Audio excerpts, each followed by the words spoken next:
Hey, today's episode is brought to you by Aura Frames. I just gave 2 of these to my sisters. Whoa. Yep. And why? Because when you give somebody a gift, you want them to enjoy it immediately. Now, my sisters are better off than my dad is, but he's got a frame as well. But they're a little bit more technically savvy than my father. I don't want to get myself in trouble here.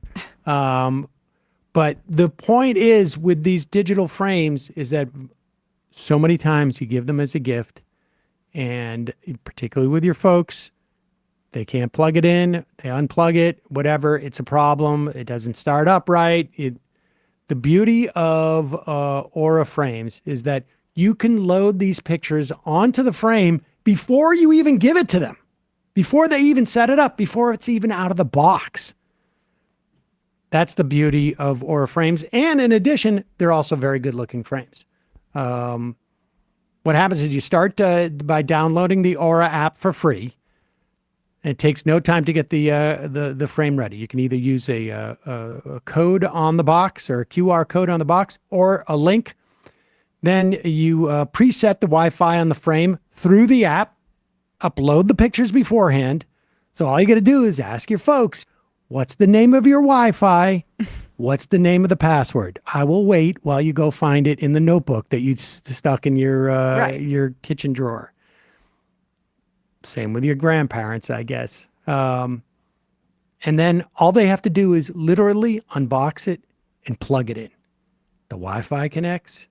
The pictures get uploaded. They don't have to do anything. It's super simple. And you don't have to take my word for it. Wirecutter called it the best digital picture frame. And it is such a great gift, even for the most tech unsavvy people in your life. Give the perfect gift this holiday. Visit auraframes.com/majority today. Also, remember, you send pictures of yourself to your parents or your grandparents, you don't necessarily have to call as much. Yeah. That's one of my techniques. That's the upshot? I mean, for some people. Well, not for me, but I'm saying. For gifts, you just gotta, the more personal they are, from my experience, the better the gift is. And this is like a sleek and nice way to do that. Yes, and that's an true. Easy way. But I'm saying they feel like they've heard from you. Yes. No, it was clear the first time. Visit auraframes.com/majority today. Get $30 off their best-selling frames. These frames sell out quickly, and of course this time of year, so get yours before they're gone. That's AURA, auraframes.com/majority. Use the promo code majority. You get $30 off their best-selling frame. Terms and conditions apply. We'll put the link in the podcast and YouTube description. And now time for the show.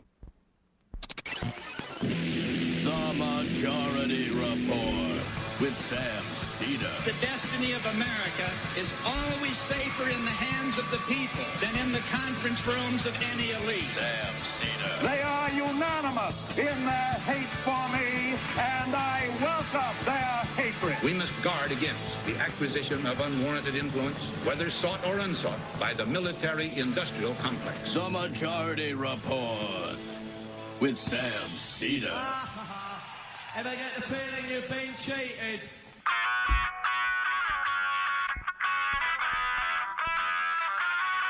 It is Tuesday, December 5th, 2023. My name is Sam Seder. This is the 5-time award-winning Majority Report. We are broadcasting live steps from the industrially ravaged Gowanus Canal in the heartland of America, downtown Brooklyn, USA. On the program today, Israel starts ground invasion of the southern part of Gaza now. Meanwhile, Israel touting its civilian-to-fighter kill ratio, which turns out to be exactly that of Hamas's. Even though we can't trust that, by the way. Fair. Yeah. Supplemental funding bill scheduled for Senate vote tomorrow. Bernie Sanders announces his opposition to unconditional aid to Israel. Meanwhile, Democrats in the House working on a resolution to condemn Hamas's use of sexual violence. And the Republicans in the House Ready? An anti-Zionism equals anti-Semitism bill, which in and of itself seems to me to be rather anti-Semitic. On the eve of that supplemental vote, White House says Ukraine aid is running out. Meanwhile, Biden getting an earful, both from Democratic governors and House members, on how to run as the White House looks convinced and will stop saying Bidenomics. With impeachment inquiry looming, James Comer continues to embarrass himself in the most entertaining of ways. Bob Menendez has a gold bar serial number problem. We've all been there. Oh, yeah. It's so New Jersey of him, honestly. Cal State faculty in a rolling strike over the next couple of days as baristas in Kentucky win a union contract. And Georgia is purging voter rolls once again. All this plus George Santos's post-Congress congressional follies and a new scandal involving John Nichols. Oh, of The Nation. Writer of The Nation magazine, who... I saw on MAGA Twitter, they said The Nation magazine is obviously a CIA front. Of course. I mean... You will know more in just moments on today's Majority Report. Welcome, ladies and gentlemen. Hello. It is... Newsday Tuesday. Newsday Tuesday. And says Emma Vigland. Matt is out. That is why the panels are not aligned at this current moment. Not to call Bradley out, but we're about to do some Okay. Emma, real... you're going to have to widen out a little bit. I'm going to have to widen out? All right. Yep. All right. I mean, Just a hair. I'm starting to get your Well, fixation now, with... yeah. Look at that. Yeah. I did it. Do you need Bingo. more headroom? Nope, we're good. Anyway, it's Matt's birthday, so that's why he's out today. Wanted to It's give Matt's him a birthday. happy I don't birthday. understand why he takes off this day as opposed to tomorrow, right? Because theoretically tonight he'd be partying. But Yeah. Matt, the way he spends his birthday, and I'm not speaking out of school because this is complete conjecture on my part. Mm-hmm. He's just gonna sleep in and smoke pot. I mean, and I texted play him. video games. I texted him at like 10:45 happy birthday, and he responded. So he didn't sleep in that Oh, much. really? I was gonna wait till after the show. So But maybe all right. he did. Maybe he did. Have some party plans. But happy birthday to Matt. Yeah, happy birthday to Matt. I just wanted to just a couple of house cleaning things. First off, we're going to put a link into the post office is offering. Well, I'll get to that in a second. Okay. I just say the post office because I just got a text saying that the U.S. Postal Service package has arrived at the warehouse and cannot be delivered due to incomplete address information. It starts off though, "Hello, dear user." Okay. And so I feel it's a little suspect. And then please confirm your address. And I got to go to A location? yeah. Yeah. Mhm. Just to pick up your package. I got to do it on the on a link. I'm wondering if I should hit the link or not. No, don't The hit U.S. the link. Postal Team wishes you a wonderful day. That is The and U.S. it's- Postal Team. The Postal Team does, and it's from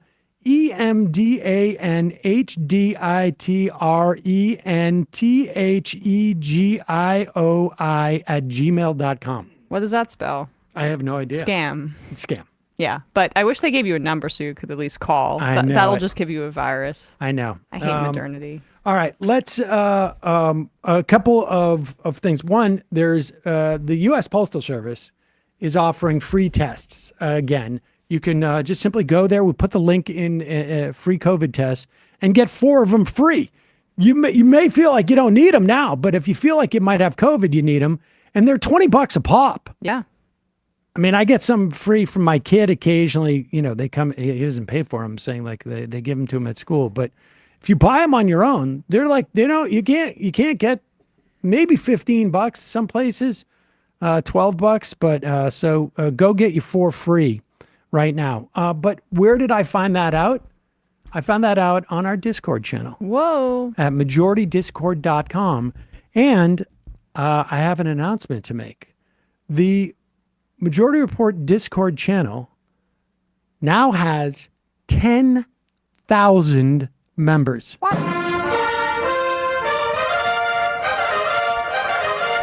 That's And great. I want to just take. Wow, Bradley, really? That's good. I want to just take this time to thank the people who make the whole Discord work. I'm talking about Comrade Wolf. Nice. From the River to the Sea, Geek Wonk. Oh, I guess I need to read both of their things. But Syntheism, Cold Case, Somnolux, Cat Sense, Sam Cedar, that's number 7124. JMO, A Difficult Truth, Nug Wrangler or Noog Wrangler? I never get that right, right? You got it the first time. Nug Wrangler? Okay. Our Means and Anodyne Quinine. Thank you so much, guys. Just amazing. 10,000 people. And it's a great resource. So many people have told me that whether it's like they go talk about film or they talk about current events or different the specific sort of silos, but that people have gotten a lot of support there. And, from tips on like how to organize your workplace and where to go, they'll send you the links to all the people that we've talked to. And it's just a great place. MajorityDiscord.com. All right, let's get into this. We announced yesterday, or we reported on that the Republicans are very close to voting for an official impeachment inquiry. And this is, you're seeing Mike Johnson attempt to fend off the conservatives with this official inquiry, because it looks like at the end of the day, the guy may end up passing the exact same budget as McCarthy wanted to. And so the conservatives are not really getting anything other than having the opportunity to have preened and developed ill will. There's no doubt in my mind there's going to be money deployed against guys like Gates, et cetera, et cetera. Right. But they're going to wait until, vengeance is a dish best served cold, I think is what I've been told. And but they are going to get the vote for the impeachment inquiry, which I should say is probably what the Biden administration is in some level hoping for, because Certainly. This is only going to help them. And particularly when they're entering into it with nothing. Nothing. Nothing. And this is actually, this is impressive. Here is James Comer. Who is like uniquely, Bradley was saying this before the show, uniquely bad at this, but it's hard to like untangle whether or not it's the complete lack of evidence that they have for the impeachment inquiry, or if Comer is just quite untalented, or if it's both. I think it's both, because I've seen Republicans actually like make stuff out of nothing, but he can't seem to do it.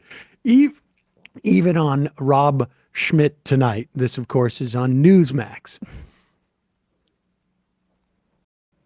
This is what the media said we had to have. This is what Jean-Pierre said didn't exist. She said Joe Biden was never in business with his son. He never received any money from his son. Joe Biden said, show me the money. Here's more evidence of more money going directly to Joe Biden. So the pushback that we're already seeing, there's a lot of people out there that are determined to make sure that nobody believes the mountain of evidence that we've seen, that obviously Joe Biden was in business with his son and brother, selling his power around the world. You got a lot of people. Pause it. I just want to be clear, incidentally. I don't know if it's going to come up in this clip. They are talking about 2018, where Joe Biden has been out of the vice presidency for 2 years. He has yet to declare. And there's even maybe there's rumblings that he might run for president, but certainly there wasn't a lot of people going like, this is the type of guy I want to invest in the future. Now, with that said, that may explain why we're talking about the numbers that we're talking about, because people thought like, well, he may be getting influence, but maybe not that much influence. But go ahead. and brother selling his power around the world. You got a lot of people, including, here's a tweet from an analyst that says that these are just payments already reported in the media for a truck that Joe Biden. Oh, pause it. That's weird. I don't know what's going on with Rob Schmidt. Why he can't read so well. Keep that up there. Let me read it because he skipped something. It's weird. Payments. Yeah. These appear to be monthly payments. This is David Korn from, is he still at Mother Jones? And these appear to be monthly payments in parens already reported in the media. And this is the part that Rob Schmidt dropped for some reason of $1,380 for a truck. And then Korn, of course, editorializes, I don't think fronting a son money for a truck is impeachable offense. Another swing and a miss. Now, I don't want to get my Well, kid where was that truck made? Was it a Chinese truck? That's a good point. No, it was actually a Ford. It was a Ford. It was an American-made truck. All Dang right, it. Yeah, go ahead. Son, he says, I don't think fronting a son money for a truck is an impeachable offense. He says another swing and a miss. Your response to that? That's bullcrap. Look, if he wanted to send his money to his son for a truck, then send him money for his truck. But he got paid back. I'm sorry. This is explained. Hunter Biden had very bad credit in the midst of the worst of his addiction. So part of this was his father getting him a truck because he could not afford to get a truck due to his credit, and then paying him back in increments with cash. That is the explanation. Now, let's be clear. I think Hunter did not own the truck, or at least I think Biden was basically like securing the loan.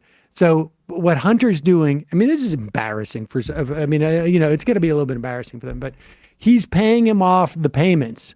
And it sounds like, I don't know if I think they were like in big chunks. I hope it wasn't a $1,380 payment a month. That is not a smart buy.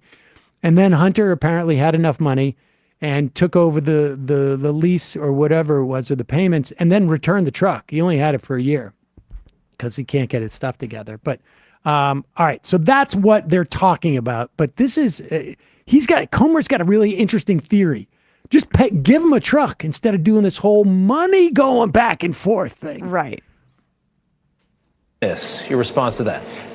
That's bullcrap. Look, if he wanted to send his money to his son for a truck, then send him money for his truck. But he got paid back from China. So it doesn't matter whether all this money we're showing that's going into Joe Biden's back pocket was a loan or not, which it wasn't. But let's say because the media says it was a loan. He got paid back from the influence peddling scheme. So we've now proven $250,000 that Joe Biden received directly from his family's influence peddling scheme. You can loan people money. If they pay you back, then you benefited directly from the influence peddling scheme, because he could have loaned $250,000 and never been paid back, then he would have lost $250,000. But because he was paid back and we traced the cash, Rob, it came directly from the influence peddling scheme. So this is what the media dared us for months and months and months to prove. They said you have to prove where Joe Biden directly benefited from his family's influence peddling scheme. Here it is. Now, you think about this, Rob, and I'll get through this real quick. If Joe Biden's trying to say, well, he was the great dad. He wanted to help his son out. Now, I know people are a little confused about this, so I'm going to use a visual aid here. Oh, lovely. Okay, so here we have. I've already prepared this here. This is Joe Biden, the big dog. What's he called? What's his nickname? The big guy. Actually, isn't that what they call Trump? I don't know. Or is it they call the boss? But that's his secret communist name. So there's Joe Biden. Yeah. And here's Hunter Biden. Right. And these are all of Hunter Biden's nefarious sources of income. I mean, look, let's be clear. And he's getting all these jobs all because his name is Biden. I actually tend to believe that. Yeah. All right. So nepotism. It's not even nepotism as much as it's like trading on his name, which is, I mean, I guess that's nepotism on some level. I don't know if Joe Biden secured these, or it's like, hey, man, I'm in, the upper echelons of American society. I'm a good person to put on your board. I don't know anything about your product, but I can learn. And frankly, that's what most board members are. Basically, as far as I can tell. What every kid of a president or vice president has done. Or even just other people's kids. But nevertheless, here it is. These are the different sources of his income. And so the claim is that now apparently, like, I think Joe Biden probably wasn't going to go out and buy a Raptor Ford truck. Those things are like $60,000, $70,000. I knew a guy who had one. He drove by. I'm just like, I don't understand why. What's the point? But yeah, they're souped up by like basically F-150s. And so Joe loans Hunter Biden maybe, let's see, it sounds like almost $5,000. Let's just round it up. Okay, so Joe loans Hunter Biden $5,000. You can see that. Yeah. I've done it with an arrow. This is the way that accountants do this type of thing too, is my understanding. And then in 3 separate payments, Hunter Biden 1.3. 1380. All right, let's round up just to be fair. 1.4 thousand. And that money then goes back to Joe Biden. And Joe Biden is exactly in the same place he was before he loaned the money, because it's a no interest loan. Wow. And that's how you benefit. Because if this part didn't happen, Joe Biden would have been hurt. But this part did. And so his loan was not, and that's why he should be impeached. Because he got his loan payback. Right. Without interest. Which is what I would imagine would constitute a payment. The other thing they mentioned there is the $40,000 from Jim Biden, right? That's the other claim, that it was Chinese money laundering from his brother at that point. That was also a loan repayment in 2017, according to the way that it was labeled, I guess. But I don't know why they've stopped pulling on that thread, because that seems like a little bit more money. But maybe it's because No, that's part of the whole $250,000. Oh, that's a part of the total. Yes. Okay. Yeah. The fact that he loaned money to his brother and got paid back. So, but now we're looking at $45,000 total, if we're looking at the loan and then the repayment and the $40,000. Now, Fizzy Drinks is asking me, what does it mean when he says that China paid the money back? Well, here's China, here's Ukraine. It's like Sam drawing up a basketball. Yeah. Look, here it is.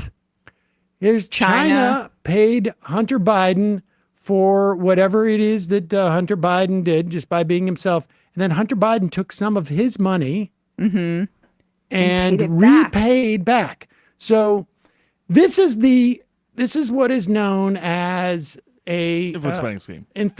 This right here, this part right here. This is how Biden gets paid. And the way that he covers his tracks is he makes no money.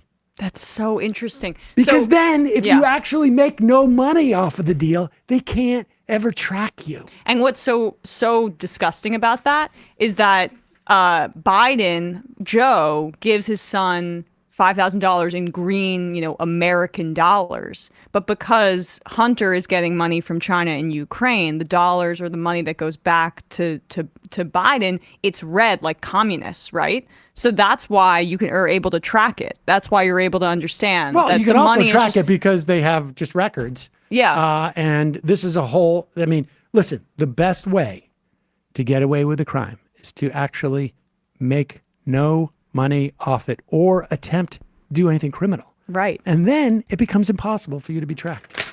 That's a really, really good advice. Yep.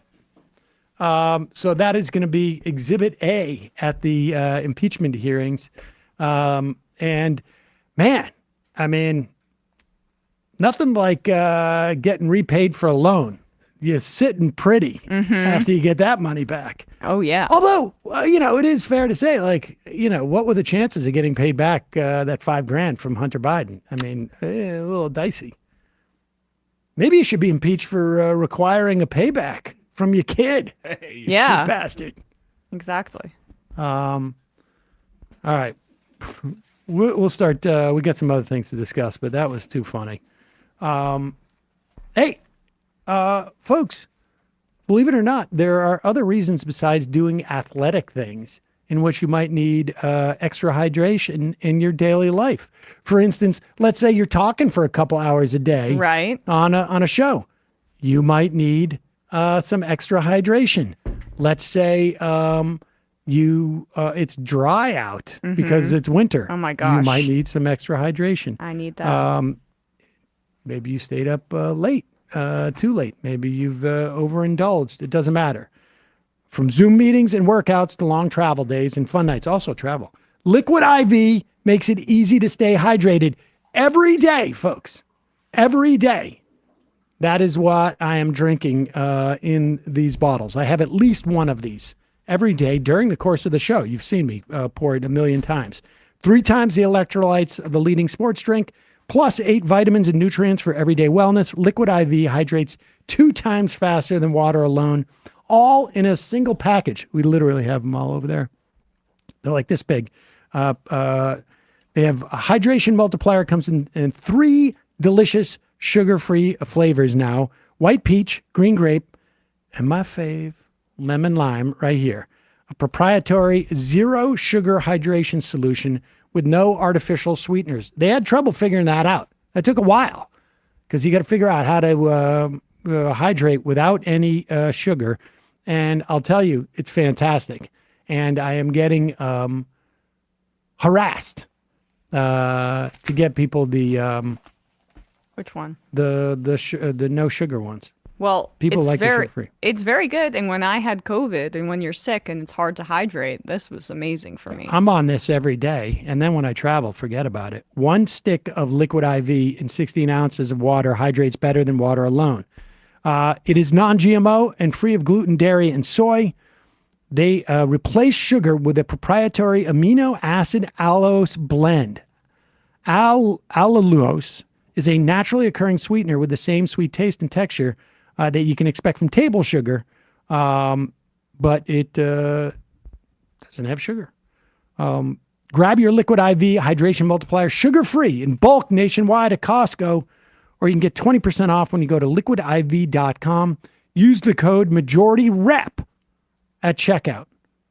That's 20% off anything when you order and shop Better Hydration today using promo code MajorityRep at liquidiv.com.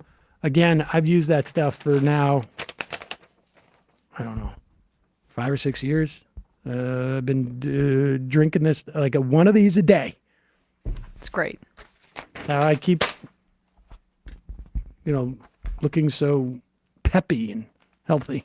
There you go. Yeah. Also, today's sponsor, Half My Clothes Now, are from this provider.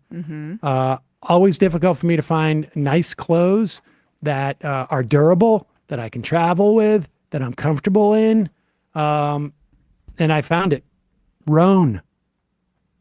Rhone has something called the Commuter Collection. It is the most comfortable, breathable, and flexible set of products known to man, and here's why. Rhone helps you get ready for any occasion. I just got the suit.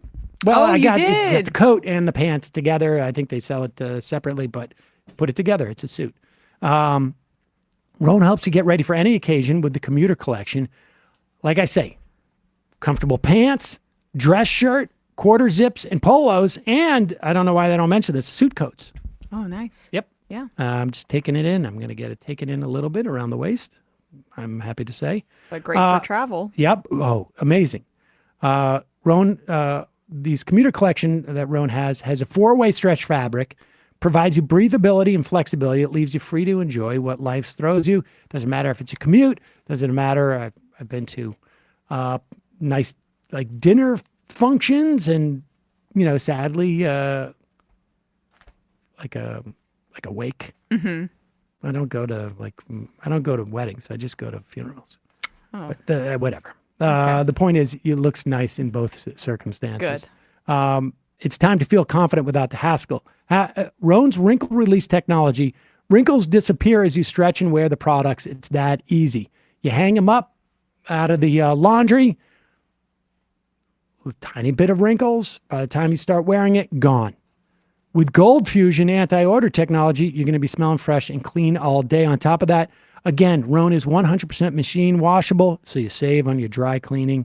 I love this stuff. It is incredibly comfortable, but also they feel like athletic shirts, and they look like a nice dress shirt. Yeah. Same with the pants. The consumer collection can get you, the commuter collection can get you through any workday straight into whatever comes next. Head to Roan.com/Majority Report. Use the promo code Majority Report. You save 20% off your entire order. That's 20% off your entire order. RHONE.com/Majority Report. Use the code Majority Report. It is time to find your corner office comfort. We'll put the links in the podcast and YouTube descriptions for all of the things we advertise for today. Israel has started their ground invasion. I should say their ground invasion is now extending to the south of Gaza. You'll recall there are at least 1 million internal refugees in Gaza. This is an area basically twice the size of Manhattan. 1 million people moving from one of those areas to the other, and now they're attacking that second area. And they're the lucky ones, we should say. Like, I mean, those are the folks that thus far has survived, as the death toll increases to 16,000 that we know of in Gaza. Yeah, I think easily a minimum of 16,000 at this point. But some figure, they haven't even been able to quite figure it out at this point. 60% of the country is probably now without housing because it's been destroyed. There are food shortages. There are water shortages. There is aid that's coming in, but yet there's, you cannot replace an entire infrastructure with trucks. 26 of Gaza's 35 hospitals are no longer in service. At all. No service whatsoever. Here is let's start with this one. This is, let's just talk about the way this is being waged. Former State Department official Josh Paul was on Christine Amanpour's show yesterday. And you recall that yesterday we played a clip from Lloyd Austin, the Secretary of Defense, basically saying there were moral issues with what Israel is doing in terms of the Gazan civilian population. He's like, you're not going to Colin Powell me or whatever. On some level, I really do think that like it is surprising. Yep. And he's basically saying that the Israelis are headed for strategic defeat. So aside from the moral reprehensibility of what they're doing, this is not something they're going to win long term. And here is Josh Paul, who resigned from the State Department, and let's hear what he had to say with Amanpour. I was struck by what the U.S. Defense Secretary said. I mean, this is a very bold military assessment that this amount of civilian killing is going to lead not only to this tragedy that the world is witnessing, but a strategic, he used the word defeat. Yes. And so tell me, how do you assess what he said? I think he's right. And I think what you see is a tension between those of us who have worked in political and military fields on the ground in the Middle East and in the defense establishment, in the uniformed services, who understand that this is not going to work. This is not going to lead to the result that Israel wants. It is just going to prolong the suffering of both the Israeli and the Palestinian people for another generation, as opposed to, I think, a very political, ideological perspective that is coming from the political level in the US and in Israel and in the UK, that thinks that there is a way to make this work. There is not, and the suffering we are seeing on the ground really reflects that. I can't recall a time in my experience where I've seen such a disconnect between our values and our actions, or between the perspectives of our political leadership and the realities on the ground. Can I ask you where and how you draw that line and make that difference? This is not the first time Israel has gone to war against Hamas in Gaza, and it's not the first time there has been backlash around the world. What makes you say that this is so different to have caused you to have resigned? So a number of factors, the first of which is just the scope and the scale. You know, here we are 2 months into this conflict, and we have seen 3 times more children die, 6,000 in Gaza, than in 2 years of Russia's war against Ukraine. We have seen over 50 journalists killed, over 100 UN aid workers, over 200 medical professionals. Do you know what it takes to be a doctor in Gaza?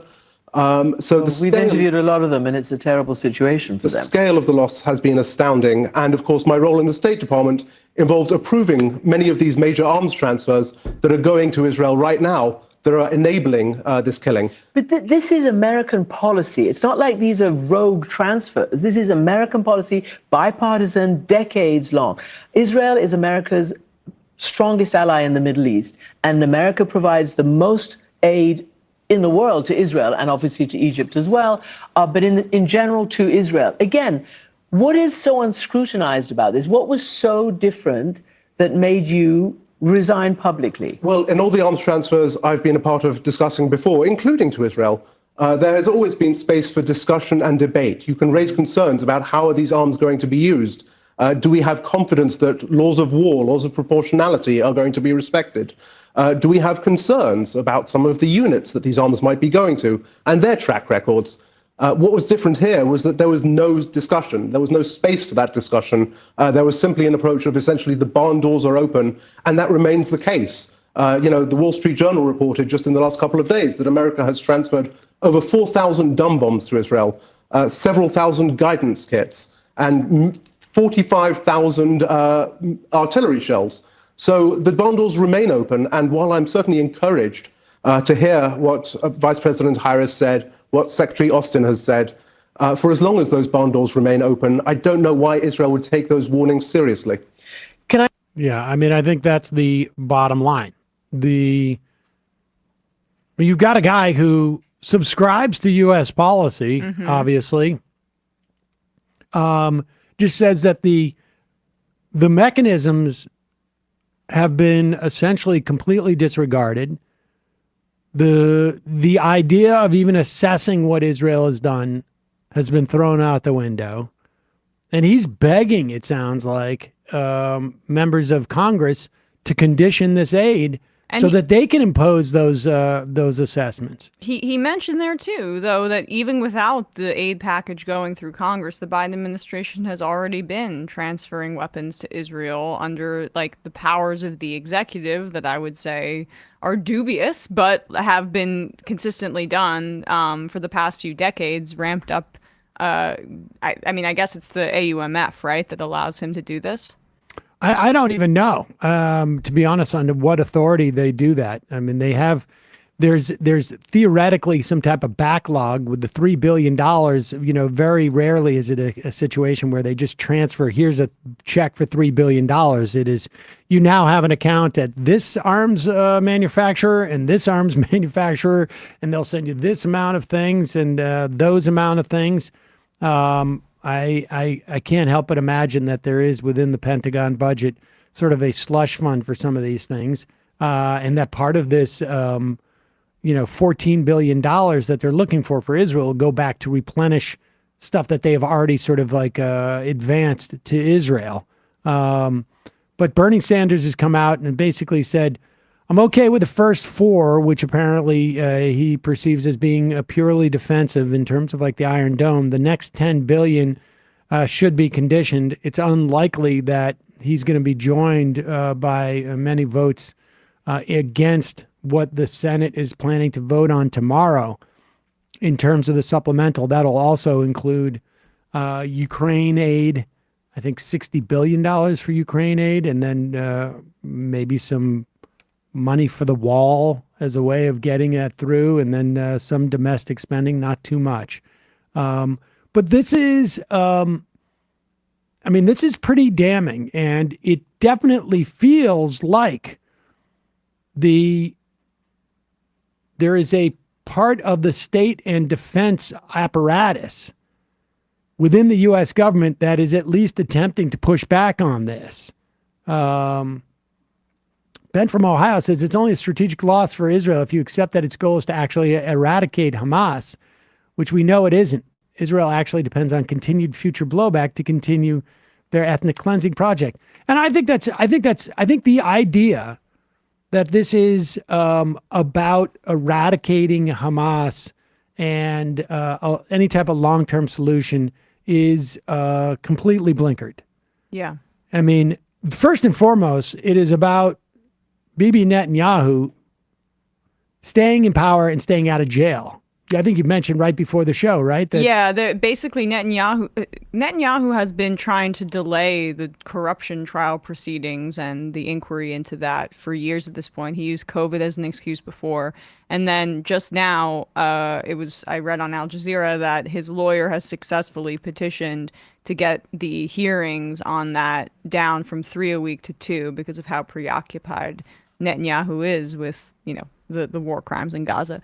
I had seen an excerpt of this interview. This is a bit of an audible, but I just wanted to go to it. It's maybe at minute 8, if we could go to it, where he addresses the accusation from a Palestinian boy where he said that he was raped in an Israeli prison. He was 13 years old, and he calls that accusation credible. Just because, I think that that's important to play because we're talking about sexual violence, and right now the House is prepping a bit, or maybe it's the Senate, I forget. House resolution prepping a bill condemning Hamas's sexual violence against Israelis. This is a former State Department official saying that accusations from Palestinians on that front are credible.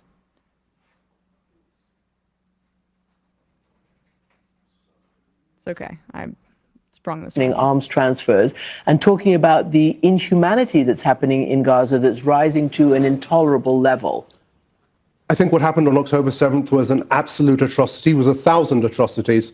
I think at the same time we condemn those atrocities, we have to condemn the atrocities that happen every day to Palestinians in the West Bank.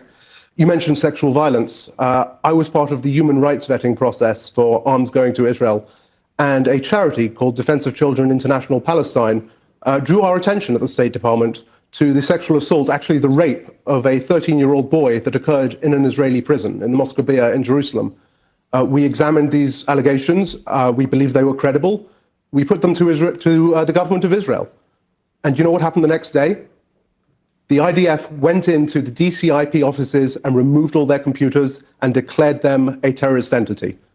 I think it is vital that atrocities not happen to anyone, not sexual violations, not any kind of gross violation of human rights. We are looking at a situation where there is so much dehumanification, where people are not seen for the value that they have. And I think that's true whether you're talking about those who are attacked on their kibbutz or those who are attacked in their homes in Gaza or in the West Bank. What we really need is to center the human beings who are at the core and who are suffering so much in this conflict. So that's also notable there, right? I mean, that is him directly in his role at the State Department that is going to be as sympathetic to Israel as possible, recounting the story of basically not an NGO, but some sort of group that had been speaking out about sexual violence against Palestinians in Israeli prisons, and that the Israeli government designated them a terrorist organization. It's just notable here because of the incredible hypocrisy about this renewed focus on this issue. Or the failure of addressing both sides of it. Yes, exactly. And when Amanpour keeps asking him over and over again, why now? Why now? I don't understand what's unclear about it, because we have 16,000 people that have been killed by Israel in 2 months. Well, and I think, I think the point ultimately is that at one point, do you make an assessment and say, whatever has been going on for decades has not been working? Mm-hmm. It has not brought about peace. The theory that Israel has been operating on, I think many people understood what it was prior to now, but you can't, as a country, have it both ways. You cannot say that the point of the way that we're going about this as a ethno-nationalist project is presumably to keep Jews safe from around the world, and then also say we're not safe 75 years out. Yep. And something's not working. And I think that is what has happened. I mean, we're on the brink of a so-called peace deal that completely ignored the existence of millions of people who are left without any form of representation, without any sovereignty, dispossessed of their land, an inability to control their economies, an inability to control even their basic services. You can't start a water treatment plant in the West Bank or in Gaza unless Israel says you can. Their electricity is subject to Israel turning it off because they were not given the opportunity to create their own power stations. Which they did quite frequently, and there would only be hours at a time that electricity would be available to Palestinians even before this. You have seen them, the Israelis, blow up their major educational institutions. I mean, like on and on. They And bombed so, their only COVID testing center in the height of the pandemic. So, I mean, what else is it? So it's becoming clear to people, I would say. But the speed at which these realizations are happening, I mean, it's a glacial pace, and there's hundreds of people are going to die every day as people start to begin to wake up to the fact that they have bought into a dehumanization of an entire population for decades, despite, seemingly engaging with these issues on a daily basis. I'm talking about the media, but also many people in government as well. Here is a clip of James Elder, UNICEF spokesperson. This is a video to Twitter from Khan Yunis in southern Gaza. This is the second biggest city in the country. After the Israelis attacked the Al-Shifa hospital to find the massive control center that, was I out on the day that they released those all those images of the massive control center that was there? Yeah. You had multiple premature babies basically having to been deserted there. Decomposing. 5, I think, because they couldn't evacuate them in any way that would provide them oxygen. And now this guy from UNICEF is posting this video from a hospital in Khan Yunis. Again, Khan Yunis is just about to be assaulted by the IDF, second biggest city in Gaza. Of course, now I would imagine with, 50% more of the population than normal because people have left from the north to go there. I don't know where people are going to go, but here is this UNICEF spokesperson clearly just doesn't know what to do now. I feel like I'm running out of ways to describe the horrors hitting children here. I feel like I'm almost failing in my ability to convey the endless killing of children here. And so perhaps if the world could see those at risk, meet Khalid and Hannah. Please meet them, see them, and pray that they are alive in a few days' time.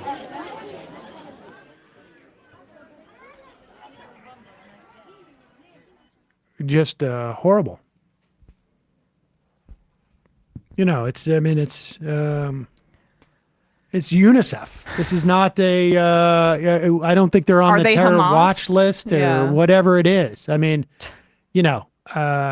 it's just shocking to me that people can ignore these pleas and go about their normal day. And I get the fact that there could be there's plenty of people in this country who are completely disengaged from this issue at all.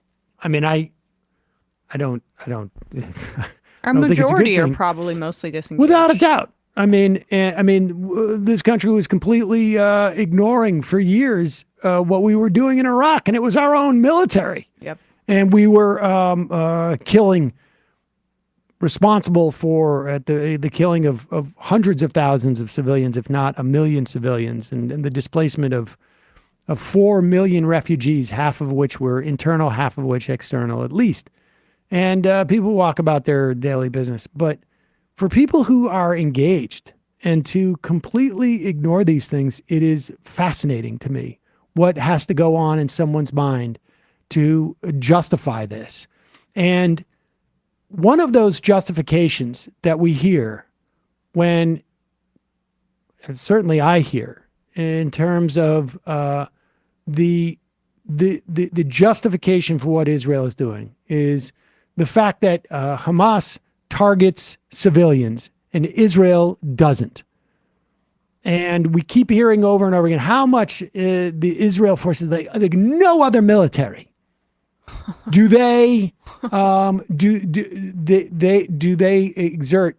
No other military exerts this much effort on protecting civilian life, aside from the Israelis. And first off, this claim I think is absolutely bunk in and of itself. But I want to show how completely meaningless it is, regardless of whether you think that claim is true. Here is an IDF spokesperson, Jonathan Conricus. He is on Aaron Burnett's show. And there was a report that the IDF had announced that 2 civilians in Gaza have been killed for every Hamas militant. Okay. And that's the ratio, the acceptable ratio. But let's just hear it from him first before we say anything else. To the AFP, senior Israeli military officials have said around 2 civilians have been killed for every Hamas fighter that you have successfully killed in the Gaza Strip. So that's 2 civilians for every terrorist. Can you confirm that? I can confirm the report, and I can say that if that is true, and I think that our numbers will be corroborated, if you compare that ratio to any other conflict in urban terrain between a military and a terrorist organization using civilians as their human shield and embedded in the civilian population, you will find that that ratio is tremendously positive and perhaps unique in the world. I understand that there are now pause it for 1 second. Pause it for 1 second. I just want to be clear.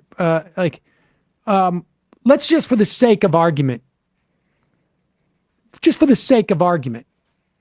accept that their numbers are correct. Now, I don't know how their numbers are so correct, but let's stipulate that for the sake of argument. And then he just layers on all of these sort of qualifications to this. Terrorist organization embedded in urban warfare. As if this is we can compare this to what? What are we comparing this to? In terms of a civilian, we're told they're not targeting civilians, and they're proud of these numbers, 2 for 1. There were 1,200 Israelis who were killed on October 7th. By Israel's own numbers, a minimum of 30% of them were military personnel. A minimum. We know that in some instances, there may have been civilians killed who were caught in the crossfire, theoretically could have been killed by the Israelis. But put that aside, because I don't think that number is particularly high. But 30%, that is exactly the same ratio that he's talking about here. Yet Hamas targets civilians only, is the popular narrative. And Israel never targets civilians. But in the end, you have the exact same ratio that they are bragging about on national television that they've been able to maintain. And that somehow what their assault is morally more righteous. The amount of disease, the amount of displacement, the sheer number of people killed, the sheer number of those people killed who are children. Yeah. Do you want to compare the Hamas fighter dead to children dead? I mean, relative to anything else. yeah. I mean, and it's a lie, we know, right? Like, I mean, that figure is just, there's no way to discern it, and especially because we're talking about 16,000 people that have died. That's an undercount as well, because there are people that have to be trapped under the rubble that are unaccounted for. That's the only people that we can. This is like, I'm trying to be the most generous I can possible. to Exactly. And it is just, it's insane to me. And let's be real too. Like, when you talk about the displacement, the violence on October 7th is horrific, right? But Israel is a first world country that runs a budget surplus because of the amount of money that the United States provides for military aid, and they have health care, and they have, like, there are videos of Israelis getting their nails done on October 9th as they cheer as bombs get rained down on Gaza. The violence for them, it occurred as a terrorist attack. But for the people in Gaza, it is rolling systemic violence that we know didn't start on October 7th and has been going on for decades. The displacement, the immiseration, obviously. But it's the continued violence that we're talking about here when we hear reports of maggots coming out of people's wounds in Gaza, and the fact that there were, at a certain point when there was water cut off, healthcare workers drinking bags of saline in order to get any kind of sustenance. This is the violence that is not just calculated in the death toll. Ethnic cleansing is violence. Displacement, the 60% figure plus of homes that have been demolished that people will never be able to return to, that is violence as well. Let alone, we're not even talking about the number of injured, the amputations that have had to happen without any anesthesia, the kids that don't have arms or legs, or parents that don't have that. Like, this is not comparable in any stretch, but by any stretch of the imagination, because of all of those branches of violence that happen when you indiscriminately bomb an area that is 25 miles long and ranges from, I don't know what, like 10 to 7 miles wide in that strip. So, like, it's not comparable. He's right. But that's also because Israel's apartheid system is not comparable to any kind of warfare that he's alluding to. It's not an Israel-Hamas war. Give me an effing break. I'm sick of that framing. It is a siege. It is a indiscriminate bombing campaign on a population that has incredibly limited abilities to defend themselves, and that is inherent in what we know about the October 7th attack. Why were Hamas fighters on paraglides or whatever, paragliding into the festival? Why were they on motorcycles? As Israel has artificial intelligence, precise military systems where they can pinpoint city blocks where they're actually going to place bombs. So let's be real here about who's being precise and where you can draw comparisons. Yeah, it's it really is stunning. And again, like, even if at this point they're saying they're bragging about their 2-for-1 ratio, the tens of thousands of injured who are going to be injured and maimed for the rest of their lives, many of whom will probably, I don't know what percentage of people will die from injuries that they've had now, complications later, the complete lack of a medical system within, 2/3 of the country, the idea of malnutrition, the idea of disease, the idea of lack of water. I mean, we're just at the beginning part of the destruction and the killing. There's no, you're not like, they could stop bombing today. They could stop their assault today, and you were going to have death and injury and disease for months, if not years, to come. And that's when we'll need that humanitarian aid. Yeah, I mean, like, you know what would be the most efficient mode of humanitarian aid? The most targeted? A ceasefire. And then we need to begin the process of bringing anesthesia and healthcare and rebuilding homes. Like, I'm grateful for every truck of humanitarian aid that even alleviates 0.001% of suffering. But the biggest thing that needs to happen right now in terms of what actually alleviates a humanitarian disaster is stopping the bombing permanently, and then a Truth and Reconciliation Committee obviously afterwards. But again, like, in the immediate, that's what we're dealing with. Let's Let's play at least a clip. I don't want to play the full 4.5 minutes of Jake Tapper talking to Mark Regev. He's the senior advisor to Prime Minister Benjamin Netanyahu, who was on with Mehdi Hassan, I don't know, a week and a half ago. It was actually one of the last interviews that Mehdi Hassan did before his shows were canceled on MSNBC, where this guy claimed that there was no evidence that children had been killed by Israel. By Israel. Just want to be clear on that. He said those are the images Hamas wants I don't know to see. how this guy keeps getting invited on television, but at the very least, at least there is you can almost sense that Jake Tapper is sort of like, we're not going to do this anymore, because a CNN producer lost about 9 members of his family in Gaza. And where are we going to pick this up? Just can we pick it up just before he says something to that effect? Yeah,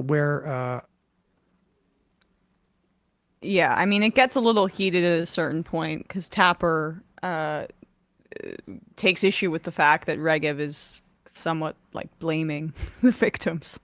The crossfire. But we're working Pause it against for a one brutal... second. Incidentally, he keeps saying crossfire. We know that before a single IDF soldier crossed into Gaza, thousands of children were dead from the bombing. That's not crossfire. Yeah.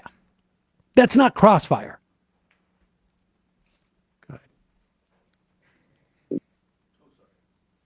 Gazan civilian caught up in the crossfire. But we're working against a brutal enemy who deliberately wants to use Gaza's civilians as a human shield to protect its war machine. And it makes our job just so much more... I mean, look at this claim. No, but wait a second. Look at this claim. Put aside the capabilities of Hamas, which are, of course, rudimentary relative to the Israeli government.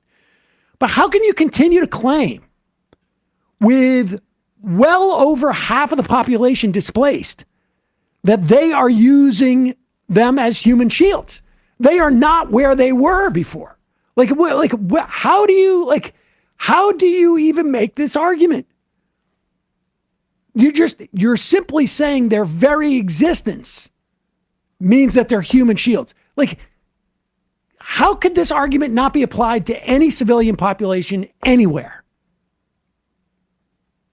They've all moved. And it's incredible too how the Israeli government uses the forced concentration of Palestinians in Gaza against them. Because it's so densely populated. Why is Gaza so densely populated? Let's read a history book for once. Go ahead. As a human shield to protect its war machine. And it makes our job just so much more difficult.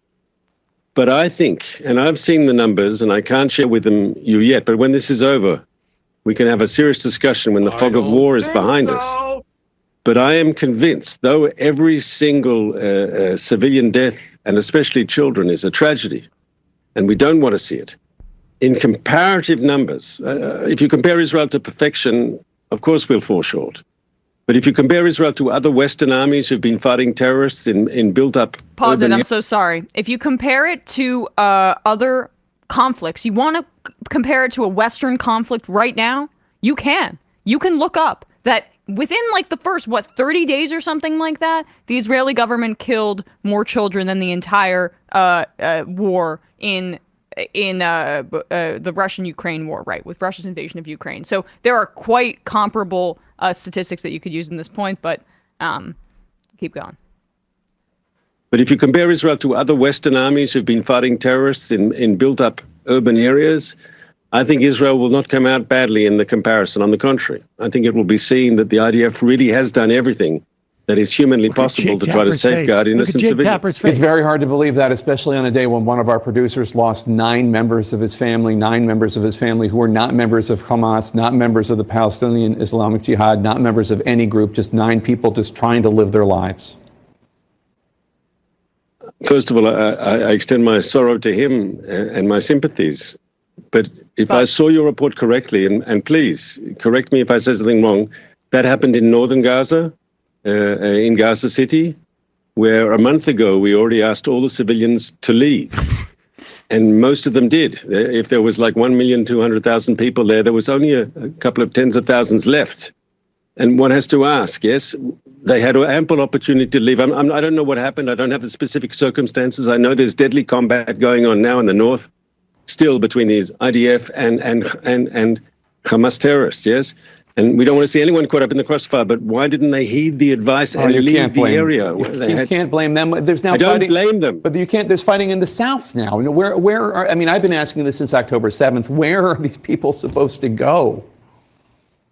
So at the beginning, it was easier because the fighting was concentrated in the north, and we just asked people to move south, and that was relatively simple. Yes, I'm not saying totally simple, but relatively simple. Just go south of the river.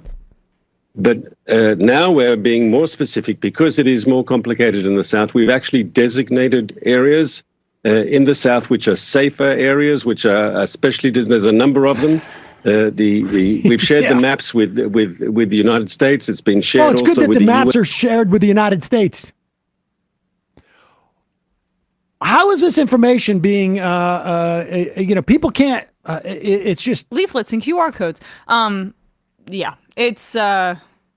God, I had some point. I totally lost it. Yeah. And it's amazing. $24.99. You can buy the app. It's amazing because, in a lot of ways, Jake Tapper, I think, has been both in this conflict but prior as well, along with Dana Bash, some of the most ardent, kind of impartial so-called news anchors who have been pretty charitable and credulous towards Israel. Mm-hmm. And even this, even this, they have lost Jake Tapper. Like he can't stomach this. No, he can't. In fact, he just sits there and listens, and then doesn't even say anything. He just says goodbye. Right.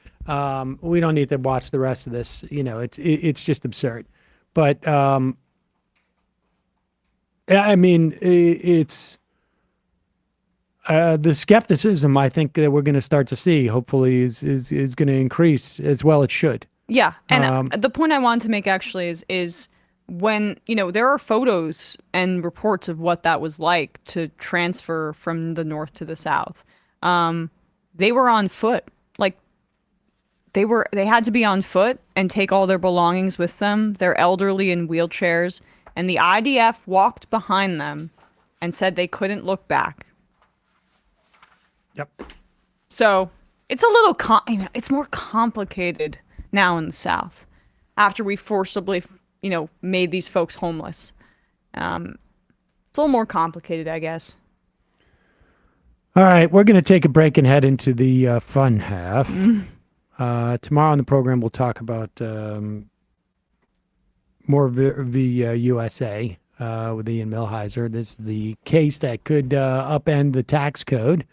And we're also going to be talking about what the UAW is doing, right? Is that right, Bradley? The UAW, both in terms of their calling for a ceasefire and their organizing around the country. So check it out. Just a reminder, it is your support that makes this show possible. You can become a member by going to jointhemajorityreport.com. When you do, you not only get the free show free of commercials, but you also get the fun half. And you help this show survive and thrive. So we could use your support. If you're someone who enjoys the show a couple of times a week, become a member. If you're someone who wants to have access to the fun half but don't have the financial means, send us an email at majorityreporters@gmail.com. Maybe write fun half on the subject line, and we will try and hook you up in a timely fashion. We will hook you up. I just can't 100% guarantee timely, but we'll do our best. Also, we're getting towards that time of the year. If there was an interview or segment, if there's a segment, you can also tell us that you think is worthy of the best of. We're going to have, I think, 6 days of best of shows at the end of the year. And so send us an email at majorityreporters@gmail.com. Put in the subject line, best of, and then tell us, and provide a link if you can. Don't say, like, that That There was guy. that lady, and she was talking about something. It was very interesting. Mm-hmm. Or that time that you guys did that funny thing with the thing, and that's not helpful to us because I can't even remember. I can remember who we had on yesterday, but it did take me a minute. I'm old. I can't remember these I things. hear you. I hear you.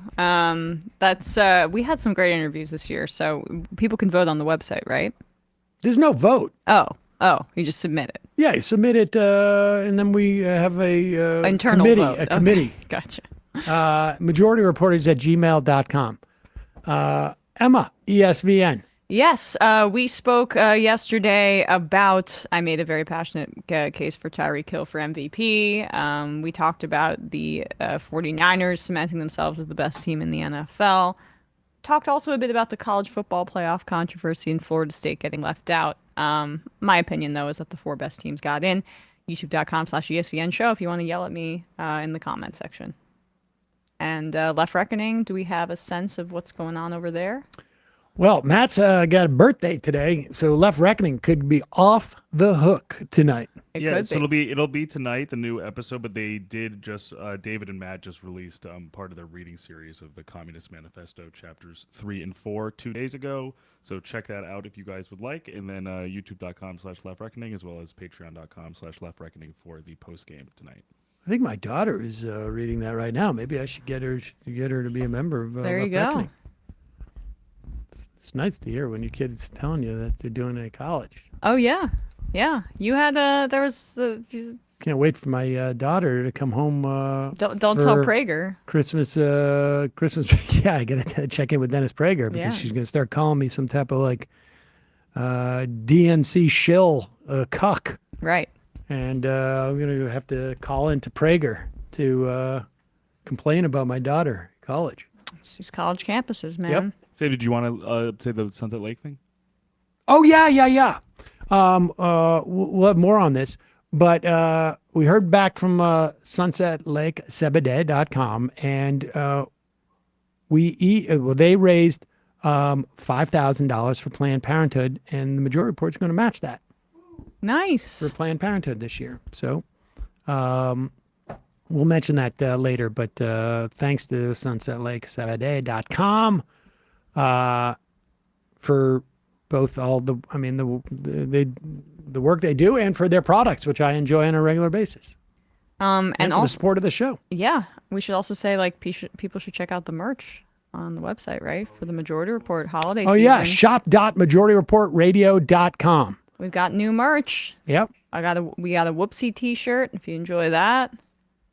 Did we interview the Birds Aren't Real guy again this year? Not this When year. did we do that? Was it at the end of the year? Oh yeah, maybe we can throw that in though. Yeah. All right. See you in the fun half. 3 months from now, 6 months from now, 9 months from now. And I don't think it's going to be the same as it looks like in 6 months from now. And I don't know if it's necessarily going to be better 6 months from now than it is 3 months from now. But I think around 18 months out, we're going to look back and go like, wow. What? What is that going on? It's nuts.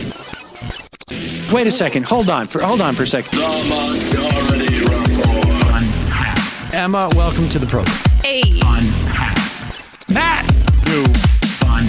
What is up, everyone? Nomi Key. You did it. Let's go, Brandon. Let's go, Brandon.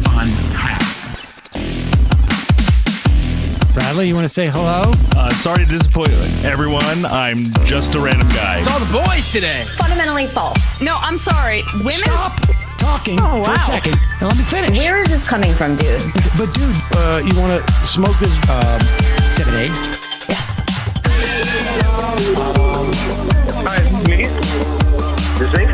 Yes. Is this me? Is it me? It is you. Is this me?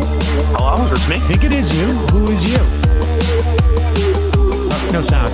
Every single freaking day.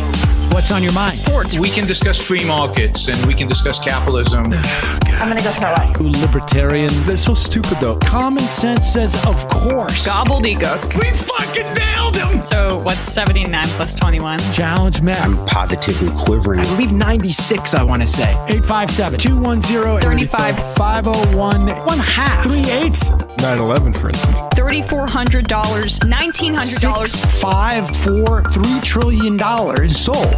It's a zero-sum game. Actually, you're making me think less of it. But let me say this. Poop. You can call it satire. Sam goes, it's satire. On top of it all, my favorite part about you is just like every day, all day, like everything you do. Without a doubt. Hey, buddy, we see you. All right, folks. It's just the week being weeded out, obviously. Yeah, sun's out, guns out. I don't know. But you should know. People just don't like to entertain ideas anymore. I have a question. Who cares? Our chat is enabled, folks. I love it. I do love that. Look, gotta jump. Gotta be quick. I gotta jump. I'm losing it, bro. 2 o'clock. We're already late, and the guy's being a dick. So screw him. Sent to a gulag? Outrageous. Like, what is wrong with you? Love you, bye. Love you. Bye-bye.